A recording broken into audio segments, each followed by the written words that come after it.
Well, it's the start of the year, which means for the rest of 2025, it's time to kind of get your finances in check. And the best way to do that, well, we're going to introduce you to John here with us today. John, thank you so much. You're from Foster Financial. Talk to us. How are you helping people, get their finances in check and prepared for the rest of 2025? Sure. Yeah. Thank you for having me.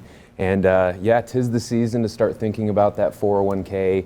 Most folks have them, and so here are a couple of considerations to make to plan for 2025.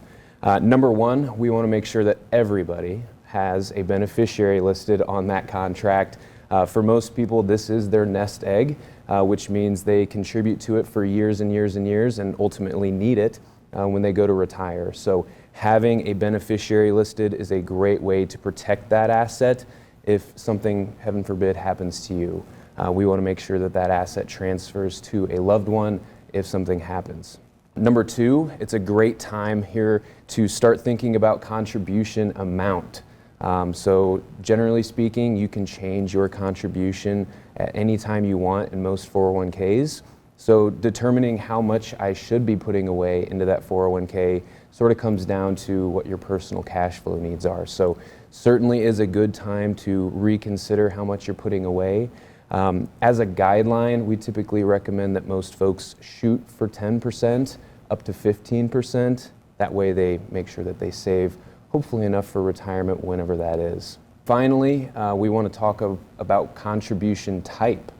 So most 401k plans offer a standard pre-tax contribution, and some plans actually offer a Roth contribution.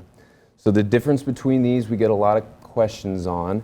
And so your pre-tax contribution is essentially a deferment of your income into the account.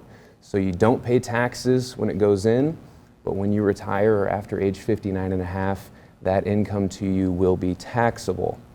The other option would be the Roth side investment, which is essentially saying, I want to pay the tax today.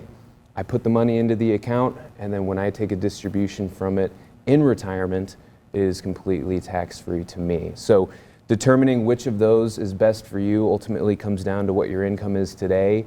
And if you have questions on that, feel free to reach out to our firm. We'd love to help, set that straight for you. All right, well, hey, thank you so much, John. What great insight. And you guys, make sure to check all the information there on your screen. You can reach out to John or anyone from Foster Financial to get your future all aligned and have a stress-free time getting your finances in check.